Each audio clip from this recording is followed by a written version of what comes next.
getting up in the morning, heading into the desert, and watching the sunrise. Beautiful.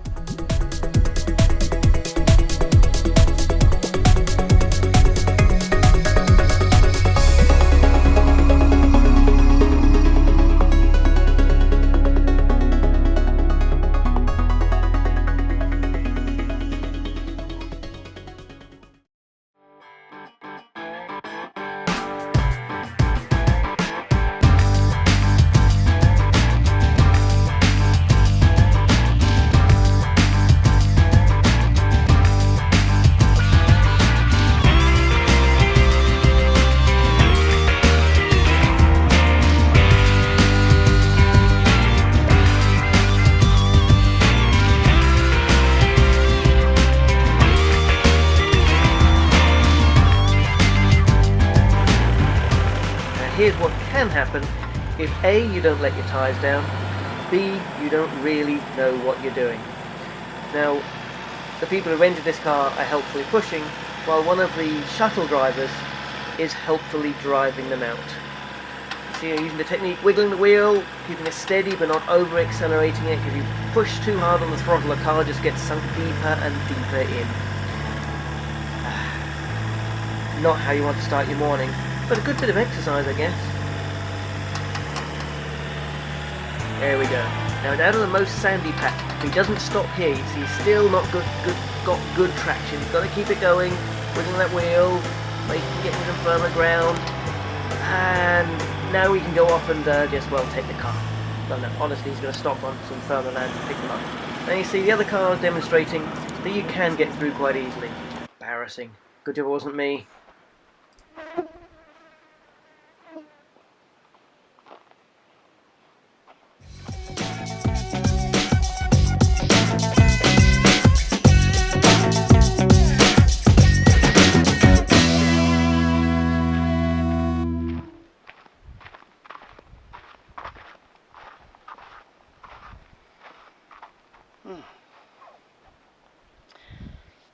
Well, here I am in the Namib Desert. And to get here, well, not specifically here, but this morning's routine to see the Namib Desert was like this. I woke up at 5 a.m.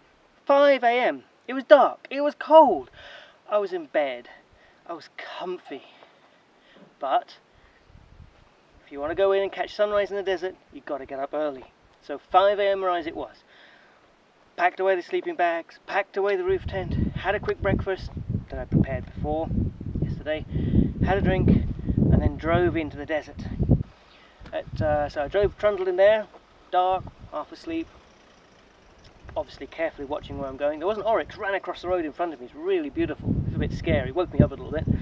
Then you park the car, then there's a little hut, and it's like now 6:10 in the morning, and there's a very cheerful lady in the hut selling tickets to the 4x4s that then transfer you from the 2x4 car park to the 4x4 through a thick sandy patch. Now if you've got a 4x4 you can drive it if you want, but a lot of people get stuck because, you know, if you don't know what you're doing, don't let your tyres down, all that.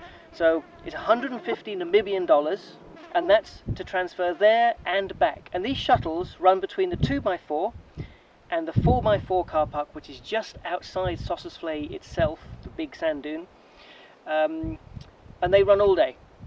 About every 15 minutes they shuttle backwards and forwards. About 8 of these shuttles go round and round and round, just up and down, and these guys got super low tyres, so they trundle through.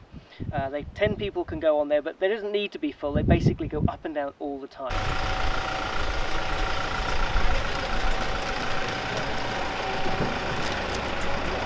And these drivers, oh, they must be good at driving in sand. They drive this every day. How many times do you do this trip every day? Every day here, I make more than 50 or 60. 50 or 60 times a day, yeah. But you never get stuck? No. So I hopped on that, got on there, got to the 4x4 car park, hopped off there, and then went and climbed a sand dune and watched the sunrise over the desert. And that is what people come to Sossusvlei for. And then you suddenly see all these sand dunes that you've been driving through before. You can suddenly see them because you're driving in the dark before, and you're in the middle of the desert suddenly. You wake up, light comes up, And yes, beautiful colours as it changes on the sand, and you see all the beautiful curves of the different sand dunes. You can then climb up as high as you like. There's some pretty big sand dunes there. I think the biggest one that you can climb is about 350 meters high. And climbing in sand is a lot more difficult. If anybody's walked on the beach, you know how difficult it is to walk on soft sand. Well, then put that in a huge pile 300 meters high and start climbing on it. It's a lot tougher than it looks. So you're best getting rid of your shoes. I mean, shoes, because sand goes in everything. So, you know, flip-flops or kick off your shoes, climb up. It's quite a task. So, and then made my way back. On the way back, there's a dune called Dune 45, which is 45 kilometers from Sesriem. Very original, hey? And it's a bit of a strange sand dune because it's a barchan dune, which is a type of dune that stands alone. It's not linked to other sand dunes, which most barchan sand dunes are. So this sand dune is a big sand dune, I think 130 meters high, moves something like 20 meters a year as the wind blows it backwards and forwards. It's a very beautiful looking sand dune because it's so well defined and so separate from the others that you can actually see a whole sand dune. So I stopped there on the way back as well, had a little climb up there. Light was still nice for me. And now I'm heading back to camp to get some well-deserved rest. It's getting up at 5 AM, not really having a proper breakfast. I stopped here, had some more breakfast on the way back. Then I'm going to go back, have something to eat. Now what I might do, instead of actually bothering to cook for myself because it's hot and I don't want to get the fire out, I'm going to drive to Solitaire, which is about 76 kilometers back where the road towards Swakopmund and Windhoek that I took yesterday.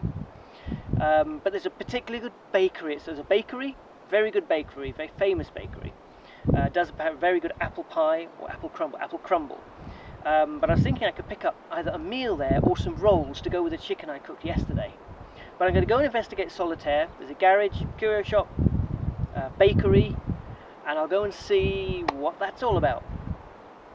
In the meantime, enjoy the desert.